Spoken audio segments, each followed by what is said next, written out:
देखो, the adjoining pie chart gives the marks score in an examination by a student Hindi, English, math, social science and science. ठीक है, if the total marks obtained by the students were 540, answer the following questions.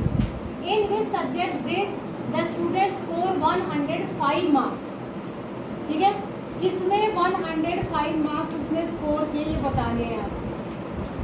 ठीक है, तो अब इसने एक hint भी दे रखा है। इसने कहा है, हिंट क्या दिया है कि for 540 marks the central angle is 360। ठीक है, so for 105 marks central angle पता कर लो। देखो इसमें क्या है ना, हर मार्क्स के लिए एंगल दिया है, परसेंटेज नहीं दिया है। मतलब इसने ये दिया है, मैथमेटिक्स के लिए एंगल है 90 डिग्री। ठीक है, इंग्लिश के लिए एंगल कितना है 55 डिग्री। साइंस, सोशल साइंस के लिए एंगल कितना है 65 डिग्री। ठीक है, साइंस के लिए एंगल कितना है 80 डिग्री। और एक और बचा हिंदी, हिंदी के लिए कितना है 70 डिग्री। तो हमें ये पता करना पड़ेगा। देखो हमें टोटल मार्क्स पता है ना, टोटल मार्क्स कितने हैं 540 है ना। मैं टोटल मार्क्स कितने हैं 540। ठीक है, तो जब टोटल मार्क्स 540 है तो आपको पता है कि टोटल एंगल कितना होता है, टोटल एंगल कितना होता है 360। यानी 540 मार्क्स के लिए जो एंगल है वो है 360 डिग्री। यानी एक मार्क के लिए जो एंगल बनेगा वो बनेगा 360 अपॉन 540। ठीक है, 9 4 जा 36, 0 से 0 कट गया, और 9 6 जा 54, फिर 2 2 जा 4, 2 3 जा 6, यानी 2/3। ये एक मार्क के लिए। और आपको कितने मार्क्स के लिए पता करना, 105 मार्क्स के लिए कितना एंगल बनेगा। इसमें मैं कौन सा मेथड लगा रही हूँ, यूनिटरी। कौन सा मेथड लगा रही हूँ, यूनिटरी मेथड लगा रही हूँ। तो 105 के लिए कितना बनेगा, 105 को इस 2/3 से मल्टीप्लाई कर दो, क्योंकि ये एक के लिए है। अगर मैं आपको बोलूँ कि एक पेंसिल 5 रुपीज़ की है, फिर कितनी भी पेंसिल का पूछूंगी कॉस्ट तो आप बता ही देंगे मल्टीप्लाई करके। ऐसे ही एक मार्क के लिए एंगल इतने डिग्री का बन रहा है, तो 105 मार्क्स के लिए कितने का बनेगा, 3 3 जा 9, यहाँ से बचा 1, 3 5 जा 15, यानी 35 इंटू 2 यानी 70 डिग्री। तो यानी कि किस सब्जेक्ट में आए हैं उसके 105 मार्क्स, हिंदी। ये इतने मार्क्स आए। क्लियर हो गया कि नहीं हुआ? अरे क्लियर हुआ कि नहीं हुआ? ठीक है, अब हम देखो, हम पहले देखते हैं कि उसने पूछा क्या है, नहीं तो सबके लिए आप जो है निकाल सकते हैं इस तरीके से। ठीक है ना। अगला है, how many more marks were obtained by the student in mathematics than Hindi. ठीक है, मैथमेटिक्स देखो, हिंदी में कितने मार्क्स है 105। तो पहले हमें मैथमेटिक्स में मार्क्स पता होने चाहिए, मैथ्स में क्या पता होना चाहिए, मार्क्स। लेकिन मैथ्स में हमें क्या पता है, एंगल। मार्क्स नहीं पता है, कितना पता है, एंगल। 90 डिग्री का एंगल है, तो कितने मार्क्स आए होंगे,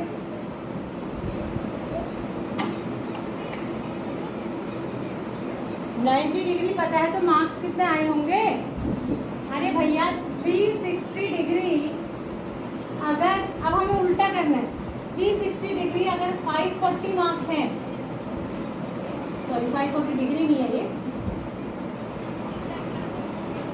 540 वो नहीं है, 540 डिग्री नहीं है। ठीक है, 540 मार्क्स हैं, तो एक डिग्री जो है वो कितने मार्क्स के बराबर हो गया, 540 बाय 360 कितना आ गया, उल्टा आ जाएगा उसी का 3/2। यानी एक डिग्री जो है ना उसका मतलब है 3/2 मार्क्स।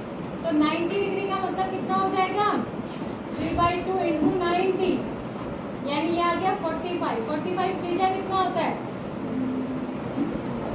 45 त्रिज्या कितना होता है 135। ये हमारे आए थे 105 मार्क्स, मैथ्स में आए 135 मार्क्स।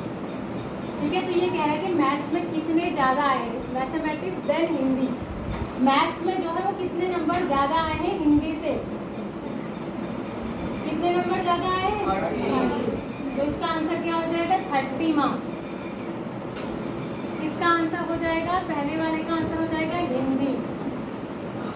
अगला देखो, examine whether the sum of the marks obtain in social science and mathematics is more than that in science and Hindi. अब पहले आप ये बताओ कि किस किस के मार्क्स निकालने हैं आपको? 4 सब्जेक्ट के, social science, mathematics, science and Hindi. 2 के तो हम निकाल ही चुके हैं, किस किस के? मैथमेटिक्स और हिंदी के। अब सोशल साइंस के निकालो। सोशल साइंस का एंगल कितना है? 65। ठीक है। और 1 डिग्री बराबर कितने मार्क्स थे? 3/2 मार्क्स थे। तो 65 डिग्री बराबर कितने मार्क्स हो गए? 65 इंटू 3/2, यही है ना? कितना हो गया? जल्दी बताओ। Ma'am 32.5 into 3। हाँ, 2 3 जा 2 2 जा, यानी 32.5 इंटू 3 कितना आया? ये आया। ये मार्क्स किस में आए हैं? सोशल साइंस में 97.5। आप किस में बचे?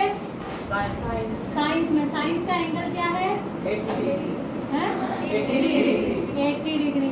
और 1 डिग्री इक्वल्स टू 3/2 मार्क्स है, वेट नंबर है। ठीक है, तो 80 डिग्री बराबर कितना हो गया? मैम 120 डिग्रीज हो जाएगा, सॉरी 120 मार्क्स, यानी 120 मार्क्स हो गए। तो ये आ गए साइंस में। ठीक है, हाँ हाँ मार्क्स। एक के और बचे, इसके भी निकाल ही लेते हैं। 55 को मल्टीप्लाई कर दो 3/2 से, कितना आएगा?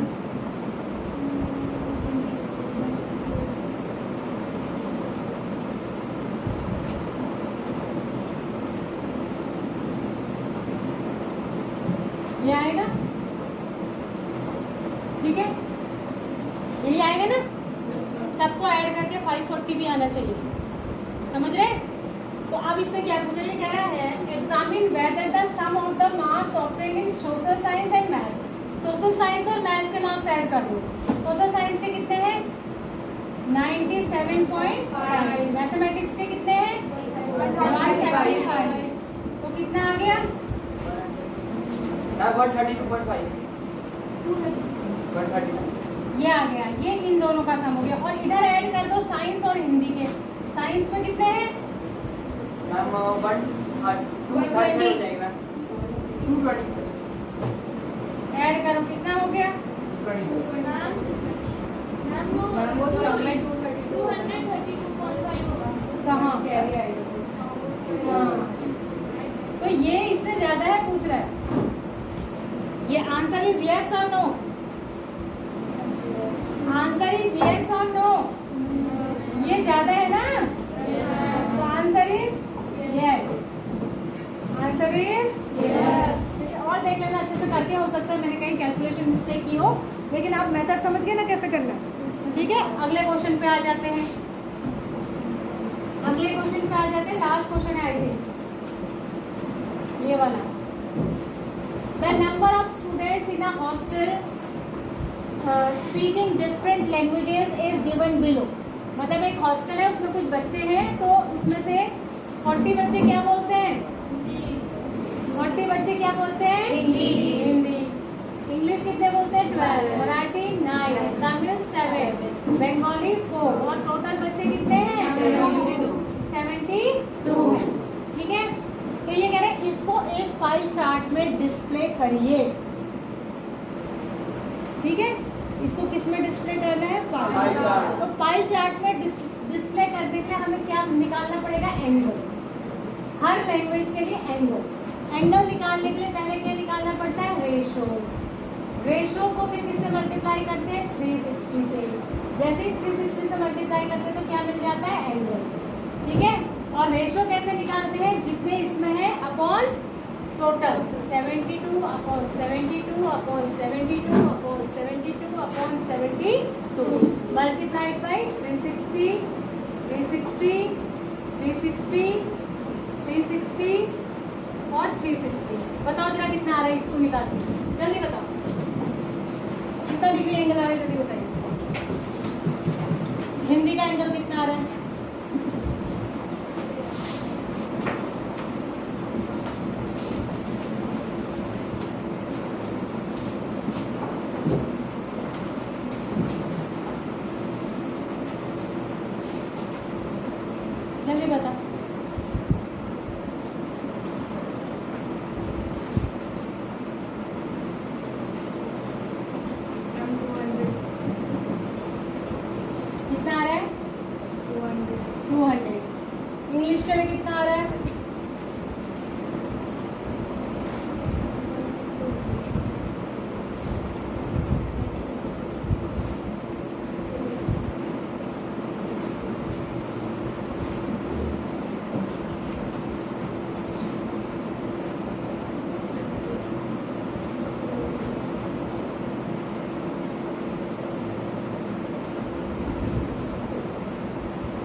यही आ रहा है। मैम मराठी का होगा 45 डिग्री। कैसे? हाँ 45 आ तो रहा है। मैम दिखती रही है येलो कलर वाला। नहीं दिख रहा है, मैं फिर तो बता देती हूँ। हिंदी का है 200, इंग्लिश का है 60, मराठी का है 45, तमिल का है 35, बंगाली का है 20। अच्छा, जब एग्जाम में हम इसको निकालेंगे तो एक चीज़ ज़रूर कर लीजिए कि सबको, देखो जल्दबाजी में गलतियाँ ज़रूर होती है, तो ये सबको ऐड करके देख लीजिए कि हमने सही निकाला है। इसका टोटल 360 आना चाहिए।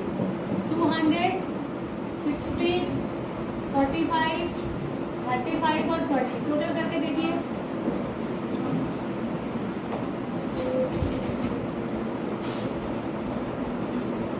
ठीक है, ठीक है, ये सारा 360 आना चाहिए।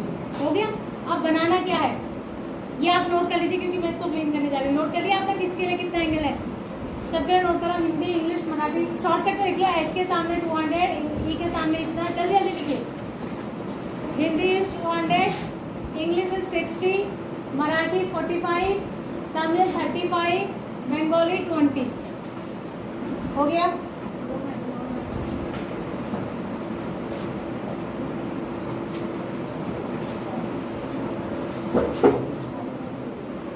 हो गया।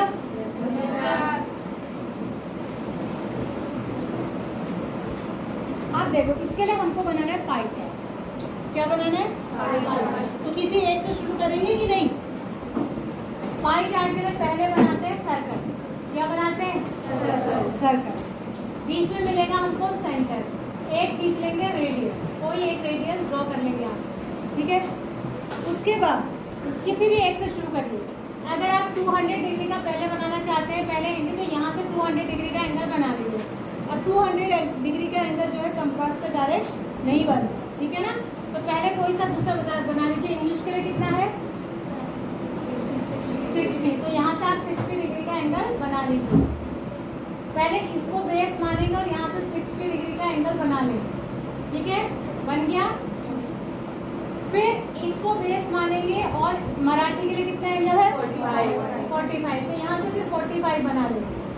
फिर इसको बेस मानेंगे, मैंने कंपास जो प्रोटेक्टर है ना, उसका जो नीचे की लाइन होती है वो इसके ऊपर रखेंगे। फिर हम मानेंगे तमिल के लिए। तमिल कितना है? 35। फिर तमिल के लिए हो गया ये 35। उसके बाद हम किसको बेस मानेंगे? इसको। और अगला एंगल बनाएंगे बंगाली के लिए, जो कितना है? 20। ये 20 हो गया। सब यहीं से बनेंगे, आधे पीछे हो जा रहे हैं। तो ये हो गया 35, ये हो गया 20। तो जो ये बाद वाला बचेगा ना, ये अपने आप ही 200 बचेगा लास्ट में। ठीक है। फिर आप इसमें अलग अलग नाम लिख देंगे इनका। ये था हिंदी, ये है इंग्लिश, ये है मराठी, ये है तमिल, ये है बंगाली। और बहुत अच्छा अगर देखने में लगे, आप ऐसा चाहते हैं, तो सबको अलग अलग कलर से फिल कर दीजिए, तो देखने में भी अच्छा लगेगा। इसको कहते हैं पाई चार्ट। तो पाई चार्ट के लिए आपको क्या पता होना चाहिए? एंगल, कि किसके लिए कितना एंगल बनेगा। तो मैंने आपको बता दिया एंगल कैसे बनाते हैं। पहले टोटल से डिवाइड करके रेशो निकालते हैं, फिर रेशो को इससे मल्टीप्लाई करते हैं 360 से, तो हमें एंगल्स मिल जाते हैं सबके लिए अलग अलग। फिर उन एंगल्स को ड्रॉ करके हम पाई चार्ट के अंदर अलग अलग डिवाइड कर देते हैं, उनके अलग अलग एरिया। क्लियर है सबको? आगे बढ़ जाए। ठीक है, आगे बढ़ जाते हैं। अब आइए चांस एंड प्रोबेबिलिटी। अगला क्या है? Chance and probability. प्रोबेबिलिटी आपने पहले सुना है कभी? प्रोबेबिलिटी सुना है? से यस और नो? मैं प्रोबेबिलिटी आपको पहले वैसे ही समझाती हूँ, फिर हम करेंगे। देखो, पहले हम वैसे ही पढ़ लेते हैं, इसकी जरूरत नहीं है।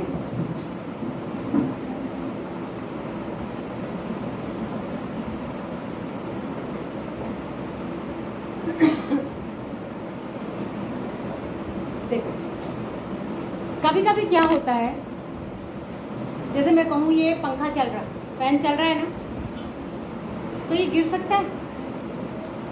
गिर सकता है। ठीक है, गिर सकता है। तो इसके गिरने की भी कुछ प्रोबेबिलिटी है ना। ठीक है, बारिश आ भी सकती है और नहीं भी आ सकती है।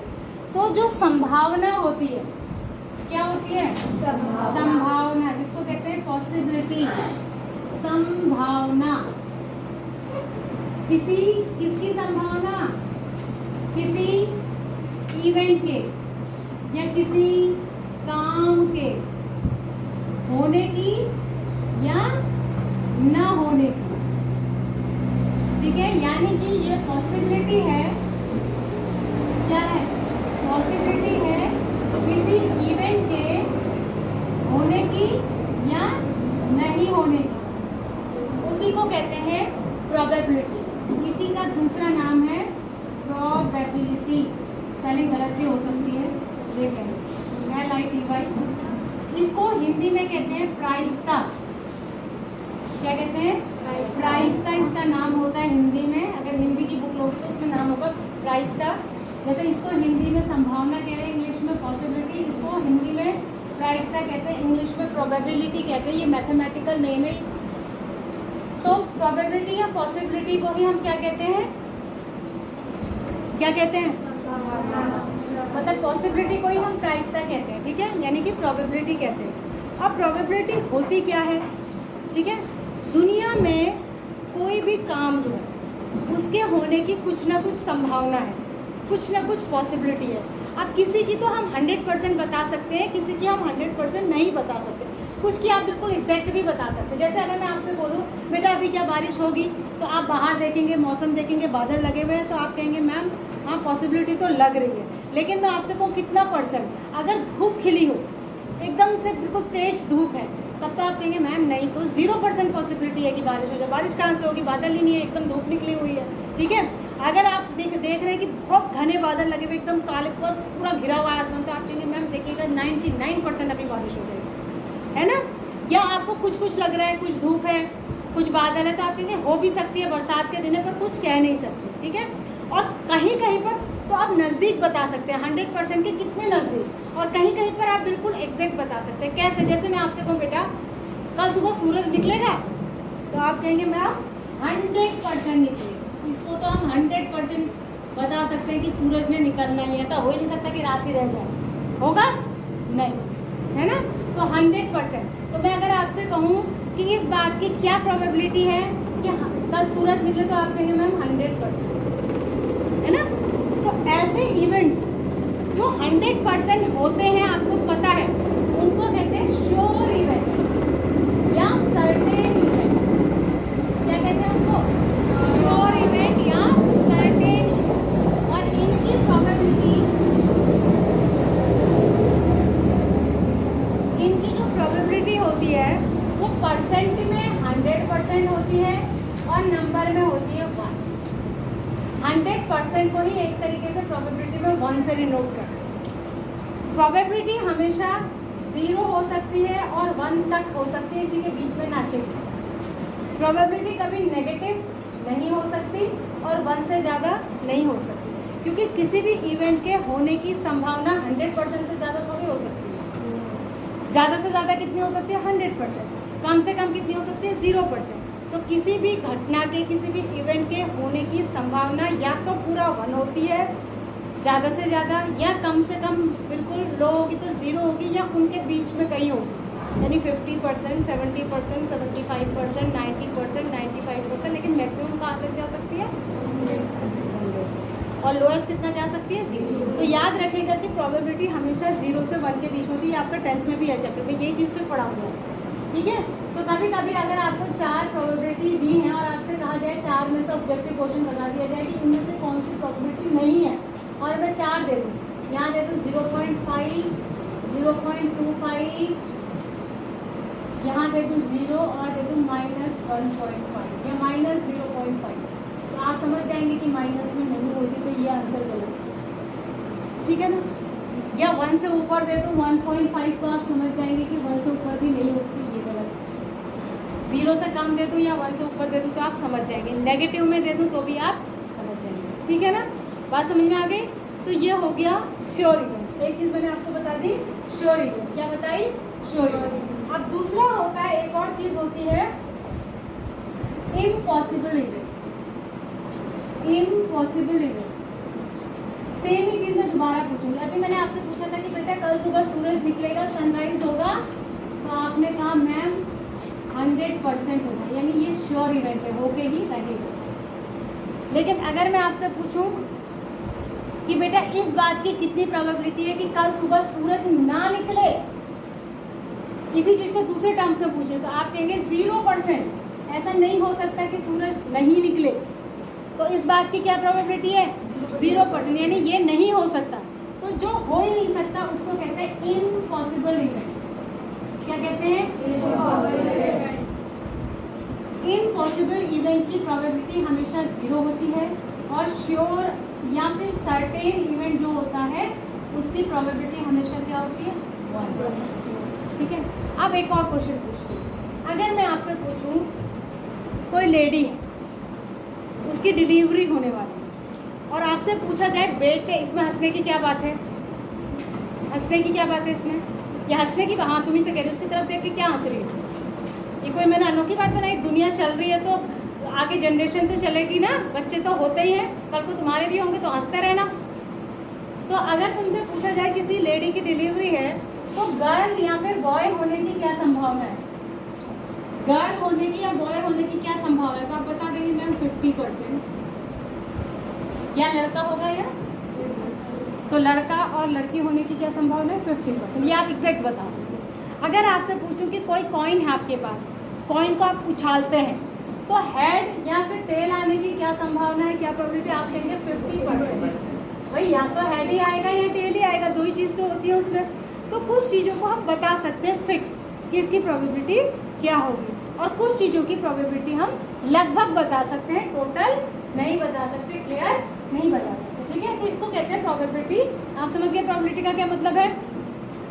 अब एक चीज़ और होती है, जो जिनकी प्रोबेबिलिटी इक्वल होती है ना, जैसे अभी मैंने आपको बताया किसी लेडी की डिलीवरी है तो गर्ल या बॉय होने की संभावना दोनों की 50-50% है ना। तो इनको कहते हैं इक्वली लाइकली इवेंट।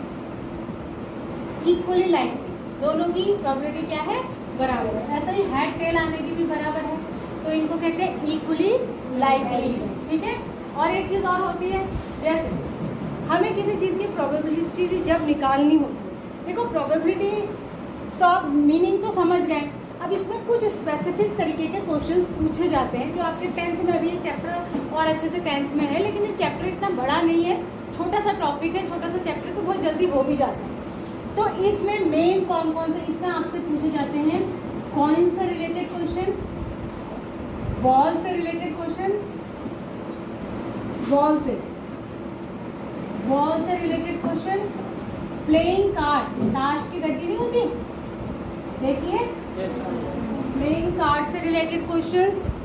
ठीक है, तो इस तरीके के कुछ क्वेश्चन इसमें सर्टेन है, यही पूछे जाते हैं ज़्यादातर। या फिर एक डाइस, लूडो खेलने वाला जो डाइस होता है उससे रिलेटेड क्वेश्चन भी, जो लूडो का पासा होता है ना, उससे रिलेटेड क्वेश्चन भी पूछे जाते हैं। जैसे एक मैं क्वेश्चन आपको बताती हूँ इसमें, जैसे मैंने कहा मैंने लूडो का डाइस डाला या उछाला, तो आप ये बताइए कि बेटा इवन नंबर आने की क्या पॉसिबिलिटी है या प्रोबेबिलिटी है।